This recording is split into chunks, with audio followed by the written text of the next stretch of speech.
Yes, good morning, students. Today we are going to discuss about the living world. This is the first chapter in first PU syllabus, living world. Yes, before going to the living world, let us come to discuss the introduction about the biology. Okay, listen to me. Biology. The term biology was first coined by Lamarck. The term biology was first coined by Lamarck. The term biology was first coined by Lamarck. According to Greek, according to Greek, bios means life. Logos means to study. To study. According to Greek, bios means life. Logos means to study. So biology is the study of life. Or we can say study of living organisms is called biology. Afterwards, I'll discuss what is life and all. Got it? What I'm telling. So, the term biology was first coined by Lamarck. According to Greek, bios means life. Logos means to study. So, the study of life, or we can say the study of living organisms, is called biology. The study of living organisms is called biology. I think it is very clear for you. Aristotle, Aristotle is regarded as father of biology. Aristotle is regarded as father of biology. Aristotle is regarded as father of biology. Aristotle is regarded as father of biology. I think it is very clear for you. So there are two main branches of biology. There are two main branches of biology, namely phytology, and zoology. Phytology and zoology. According to Greek, phytos means plants. Phytos means plants. Logos means to study. Logos means to study. So, study of plants is called phytology. Study of plants is called phytology. Phytology is also called as botany. Phytology is also called as botany. It is the study of plants. It is the study of plants. You remember this. That is what I am telling you. So here, Theophrastus. Theophrastus. Theophrastus is regarded as a father of botany. Theophrastus is regarded as a father of botany. Theophrastus is regarded as father of botany. I think you are getting it. So, biology has two main branches, phytology and zoology. According to Greek, phytos means plants, logos means to study. So, study of plants is called phytology. Clear? It is also called as botany. It is also called as botany. Theophrastus is regarded as father of botany. I think it is very clear. Now let us go to the zoology. Study of animals is called zoology. Study of animals is called zoology. Aristotle is also regarded as father of zoology. Aristotle also regarded as father of zoology. You remember this. I think it is very clear. So I'll repeat once again. The term biology was first coined by Lamarck. According to Greek, bios means life. Logos means to study. The study of life or living organisms is called biology. Aristotle is regarded as father of biology. There are two main branches of biology, phytology and zoology. According to Greek, phytos means plants. Logos means to study. So study of plants is called phytology. Theophrastus is regarded as father of botany. One point you should remember. He was the first person classified the plants into herbs, shrubs and trees. He was the first person classified the plants into herbs, shrubs and trees. I think it is very clear. That you should remember. Next. According to Greek, zoos means animals. Logos means to study. So study of animals is called zoology.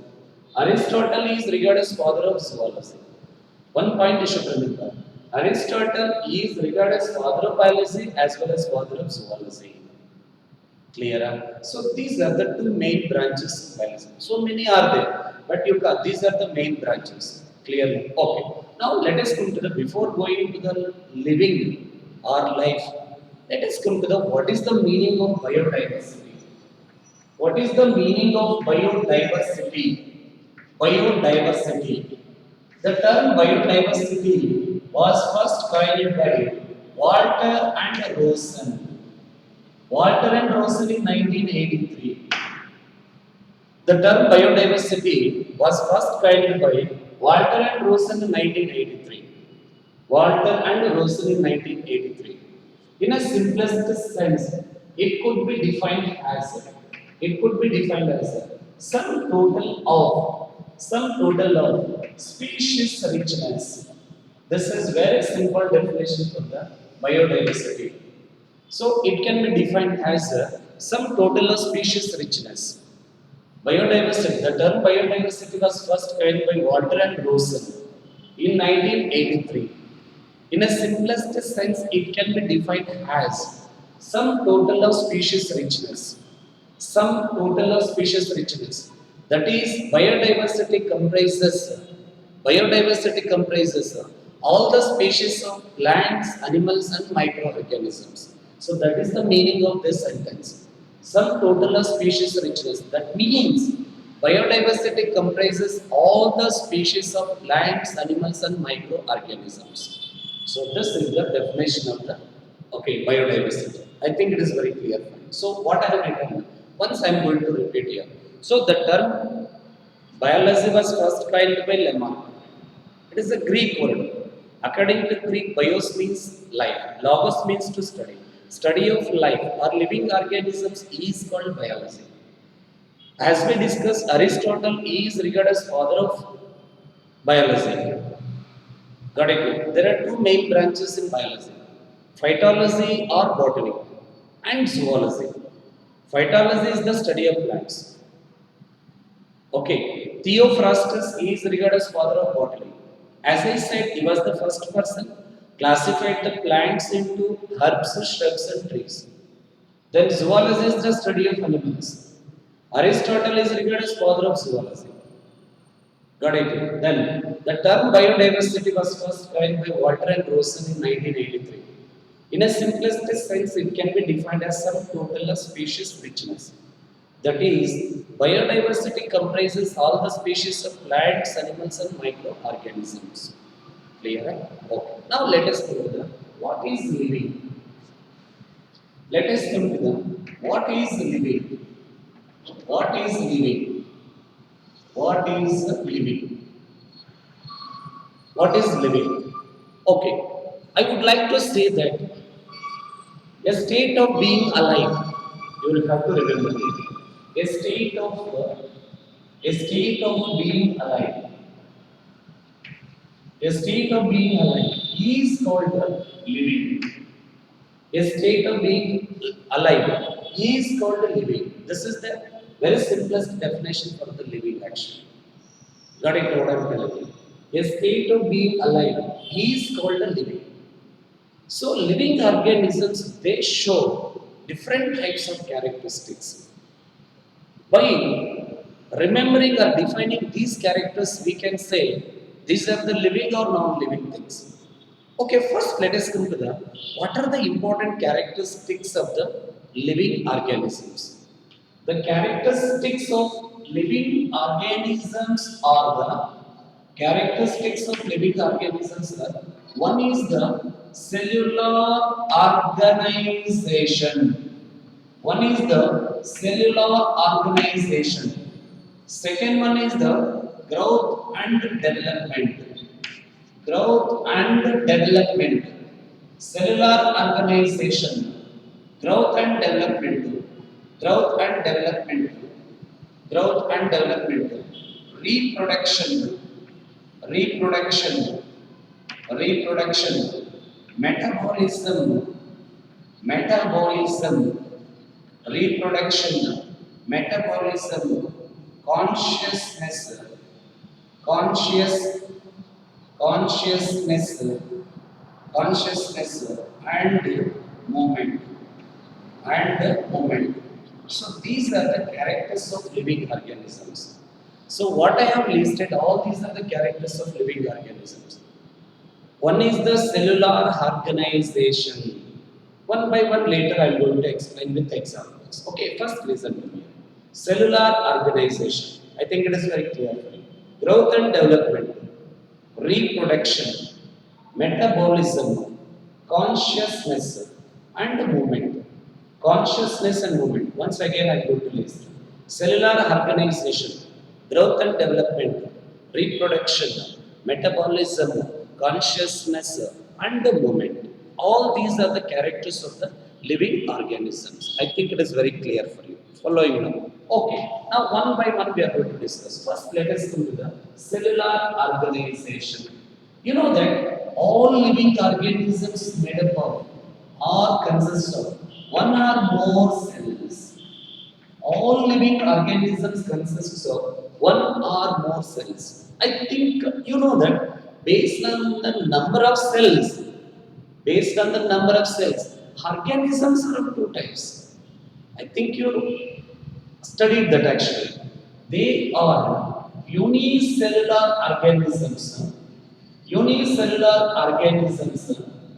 Unicellular organisms and multicellular organisms. Unicellular organisms and multicellular organisms. These are the two types. Suppose if an organism has only one cell, unicellular organisms. You know that example amoeba, bacteria, you can take the example. Even fungi like yeast also you can take. Algae like Chlamydomonas also you can take. I think it is very clear for you. So these are the unicellular organisms. They have only one cell. In the word itself, I think you can get the meaning actually. Multicellular organisms consisting of many cells. You can take higher plants and animals. Higher plants and animals are the best example for the multicellular organisms. Clear? So I'll repeat once again. Living organisms consisting of one or more cells. Based on the number of cells, organisms are of two types, unicellular, multicellular. They contain only one cell. As we discussed, we can give the example protozoals and also some of the bacteria also you can give the example. Then multicellular organisms, they have many cells. You can give the example all higher plants and animals. Higher plants and animals are the best example for the multicellular organisms. Clear? Okay, listen. In uni or multicellular organisms, each cell is bounded by plasma membrane. You remember this? Each cell is bounded by plasma membrane that encloses a living substance is called protoplasm. That encloses a living substance is called protoplasm. This protoplasm contains genetic material. Protoplasm contains genetic material. Hence, cellular organization is defining character of all living organisms. ಯಾಕೆಂತಂದ್ರೆ ಇದೇ ತರ cells non living things ಅಲ್ಲಿ ಇರೋದಿಲ್ಲ. That is why cellular organization is the defining character of the living organisms. I think it is very clear for you. So I'll repeat once again. Cellular organization. Living organisms consists of one or more cells. Each cell is bounded by plasma membrane. Encloses a living substance is called protoplasm, containing genetic material. Hence, cellular organization is the defining character of all living organisms. Defining character of all living organisms. I think it is very clear for you. Okay, now let us come to the growth and development. Let us come to the growth and development. Let us come to the Growth and development. Now you tell me, define growth or what is growth? In the plant physiology, separate chapter is there, growth and development and growth regulators it is there. Okay, let it be. Here just we are going to discuss the definition of the growth actually. Okay, listen. First I would like to give the definition of the growth. Growth can be defined as permanent and irreversible, permanent and irreversible increase in size, volume or mass of an organism. Irreversible increase in size, volume, or mass of an organism as an entire or any of its part, as an entire or any of its part, accompanied by an increase in dry weight. Accompanied by an increase in dry weight. Here the dry weight is nothing but total weight. You remember this. I think it is very clear for you. I'll repeat once again. Growth can be defined as permanent and irreversible increase in size, volume, and mass of an organism as an entire or any of its part, accompanied by an increase in dry weight. Accompanied by an increase in dry weight is called growth. Generally, in plants, we can notice the two types of growths. I'll give the definition. Try to give the which part of the plant is example for that. I'm talking about the plants. Got it? What I'm telling? In plants, there are two types of growths are there. What I am telling you, first I'll give the definition. Try to give the which part of the plant is example for that kind of the growth. Okay, first let us go to the indeterminate growth. Indeterminate growth. Indeterminate growth and determinate growth. These are the two types actually. So, determinate growth and indeterminate growth. First, let us come to the determinate growth. Listen carefully. Listen carefully. After listening definition, you have to think which part of the plant is example for that. So, determinate growth. Here, growth occurs up to a particular age. Then they become old and tired. Yes, I think I'll repeat once again. Here, growth occurs up to a particular age. Here growth occurs up to a particular age. Then they become old and die. Now you think which part of the plant is the example for this? ಅಂದ್ರೆ ಇಲ್ಲೇನಾಗುತ್ತೆ growth up to particular age ಒಂದು ಇರುತ್ತೆ. ಅದಾದ್ಮೇಲೆ ಕೆಳಗಡೆ ಬಿದ್ದೋಗುತ್ತೆ ಮತ್ತೆ ಹೊಸದಾಗಿ ಬರ್ತಾ ಇರುತ್ತೆ. I think you got the no example. Yes. So example for this is the leaves action. Leaves are the best example for the determinate growth. ಯಾಕೆ ಅಂತಂದ್ರೆ ವರ್ಷಕ್ಕೊಂದ್ಸಲ ಲೀವ್ಸ್ ಬಿದ್ದೋಗ್ತಾ ಇರುತ್ತೆ ಮತ್ತೆ ಇನ್ನೊಂದು ಹೊಸ ಲೀವ್ಸ್ ಬರ್ತಾ ಇರುತ್ತೆ. This is called determinate because here growth occurs up to a particular age, then they become old and die. Clear? Okay, next let us come to the indeterminate growth.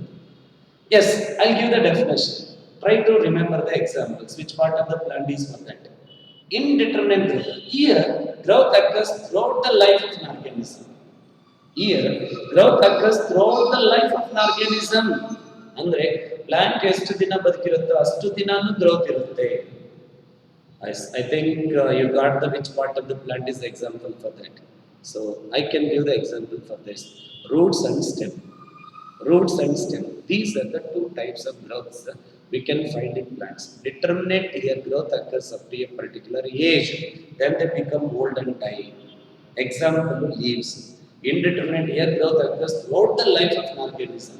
Example stem and root. Okay, let it be. I think definitional types are clear for you. In non-living objects, you remember this.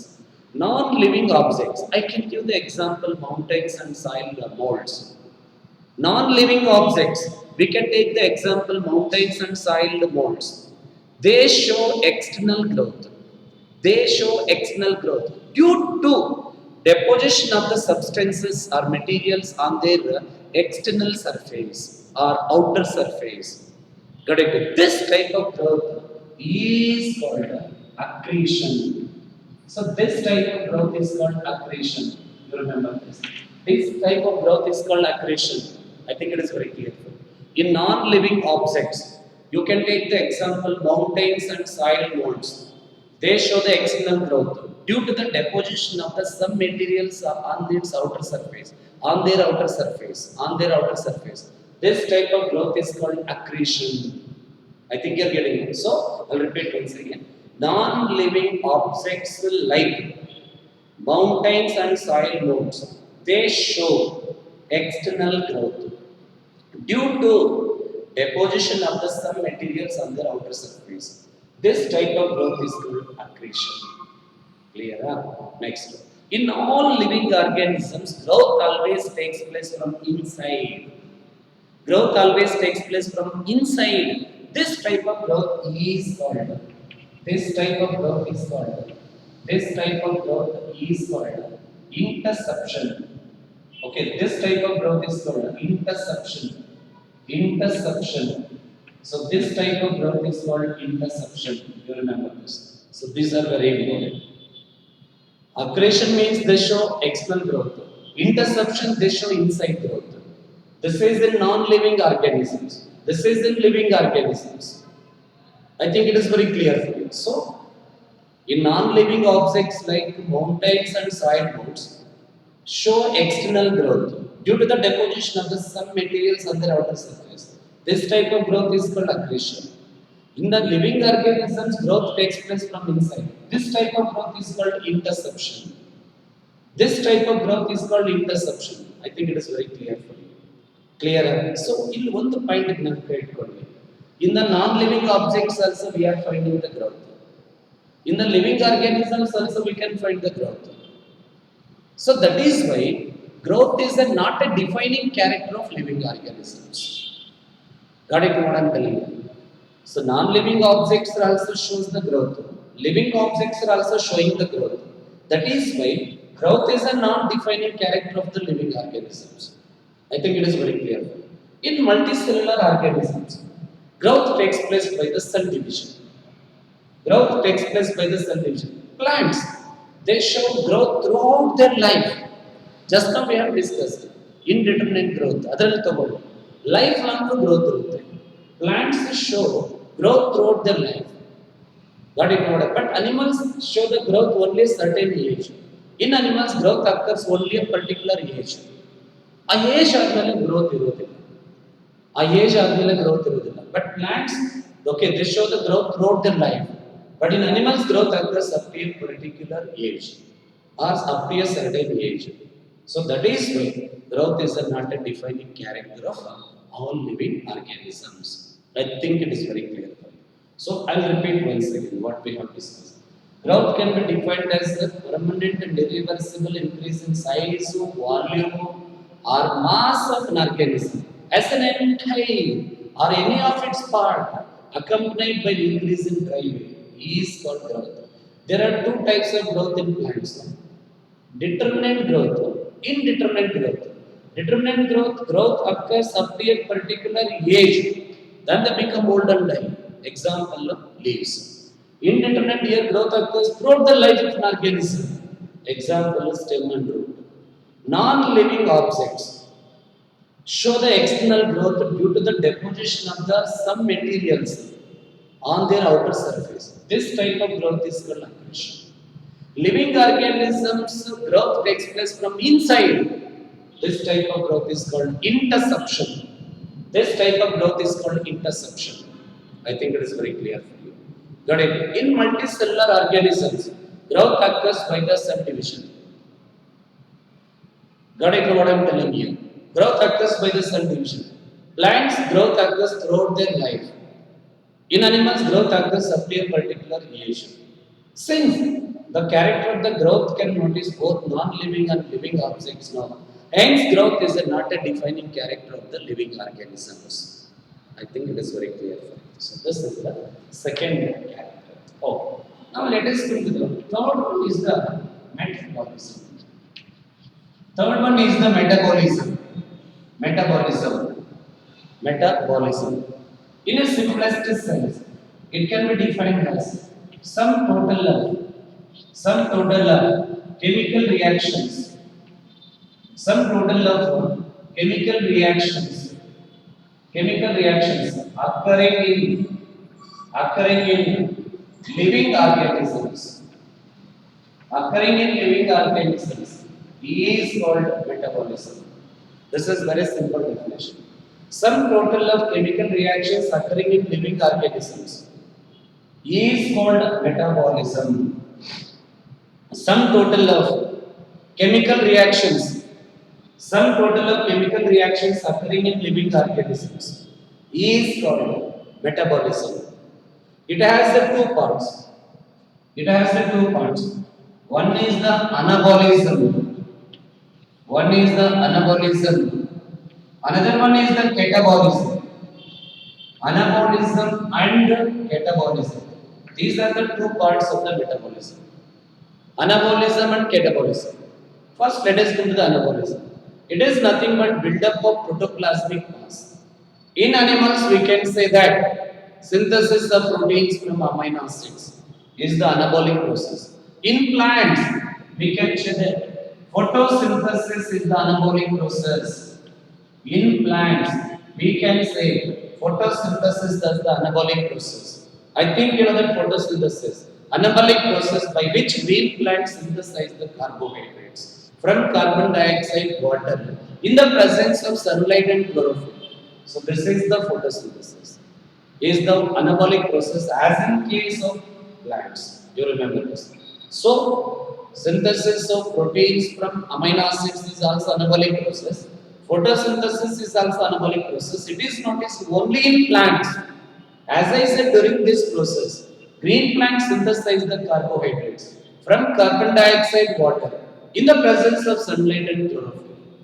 So that is why it is the anabolic process. Clear? Now let us into the catabolism. I can give the example here, respiration. Respiration is a catabolic process. Now you tell me. Anybody would like to define respiration? Anybody would like to define respiration?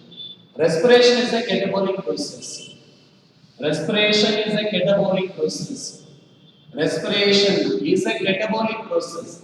Anybody would like to define respiration? As is, okay, listen to me. It is a catabolic process. Respiration is a catabolic process by which the food molecules, you can take the example carbohydrates like glucose.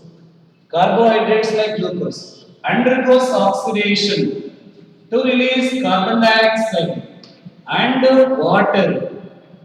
Carbon dioxide water with the release of large amount of energy, that is 686 kilocalories of energy, is called catabolic process. This is happening in both plants and animals. This is happening in both plants and animals. So this is the catabolism. Oxidation of the carbohydrates to release carbon dioxide, water and energy is called catabolic process. These two together called metabolism. Since these activities are taking place only in the living organisms, not in non-living things, that is why metabolism is also one of the defining character of all living organisms.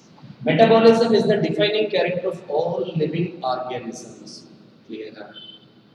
I think you are getting it. Are you following? Yes, I'll repeat once again. Metabolism. Some total of chemical reactions that takes place or occurring in the living organisms is called a metabolism. Some total of chemical reactions occurring in living organisms is called metabolism. It has the two parts: anabolism, catabolism, synthesis of proteins from amino acids, and photosynthesis are the best example for the anabolic processes. In green plants, during photosynthesis, they synthesize the carbohydrates from carbon dioxide, water in the presence of sunlight and chlorophyll. That is why photosynthesis, the anabolic process, as in case of plants. Got it? And animals like euglena, that also should keep in mind. Then respiration is a catabolic process because during this process, oxidation of the carbohydrates to release carbon dioxide, water, and energy. Got it? So these two together called metabolism. As I said, these two activities are present only in living organisms, not in living non-living things. That is why metabolism is one of the defining character of all living organisms. I think this is clear for you. Clear. So here we have completed the three characters of living organisms. One is the cellular organization, growth and development, and metabolism. Next character will go for the reproduction.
Yes. Now let us come to the reproduction. Let us come to the reproduction. Reproduction. Yes. Reproduction. You know that reproduction is the one of the biological process found in all living organisms. Found in all living organisms. Ability of an organism to produce new individuals of its own kind. Ability of an organism to produce new individuals of its own kind, either by giving birth to infants, either by giving birth to infants, or by seed germination, or by stem cuttings, or by leaf buds, or by bulbils, or by bulbs, etc. Got it? What I'm telling you? He is called reproduction. As I said, one of the most important character of all living organisms. Here, one point you should remember. On the surface of the earth, any kind of the living organism wanted to increase its population. On the surface of the earth, any one of the living organism wanted to increase its population. So this character is very essential. This character is very, very essential. You remember this. I think you are getting it. So, ability of an organism to produce new individuals of its own kind is called reproduction. Reproduction is of two types. They are asexual reproduction. They are asexual reproduction and sexual reproduction. Asexual reproduction and sexual reproduction. These are the two types. Asexual reproduction and sexual reproduction are the two types. First, let us look at the asexual reproduction. Asexual reproduction. Production of young ones without involving formation and fusion of gametes. Production of young ones without involving formation and fusion of gametes is called asexual reproduction. Is called asexual reproduction. Since only one parent is involving here, only one parent is involving here, hence it is also called as uniparental type. Uniparental type. Since only one parent is involving here, hence it is also called as uniparental type. Uniparental type. I'll repeat once again.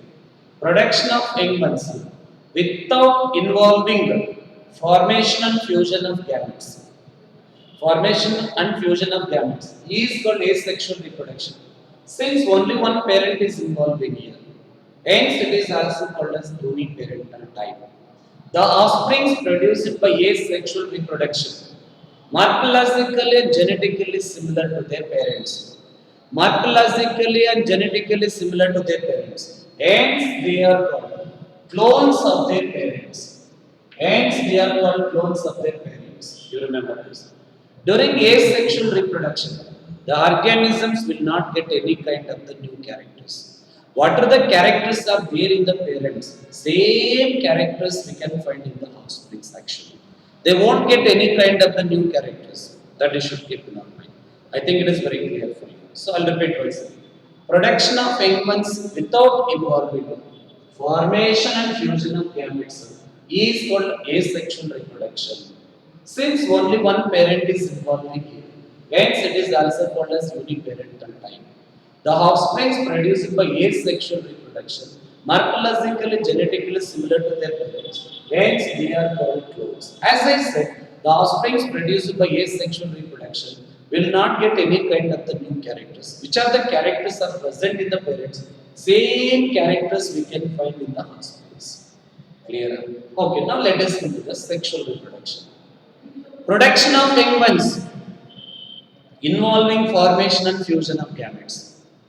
Production of young ones involving formation and fusion of gametes. Involving formation and fusion of gametes. Now you tell me, what are gametes? What are gametes here? What are gametes? These are the haploid sex cells produced in gonads, also called as sex organs. Produced in gonads are also called as sex organs. Gametes are the haploid sex cells. Gametes are the haploid sex cells. Produced in gonads or sex organs. Male gametes are called. Male gametes. Male gametes are called sperms. Male gametes are called sperms. Produced in testes. Female gametes. Female gametes are called ova, also called as eggs, produced in the ovary. Produced in the ovary. Clear? Male gametes are called sperms, also called spermatozoa, produced in testes. Female gametes are called ova or eggs, produced in the ovary. During fertilization, during fertilization, during fertilization, sperm fuses with the egg to form diploid zygote.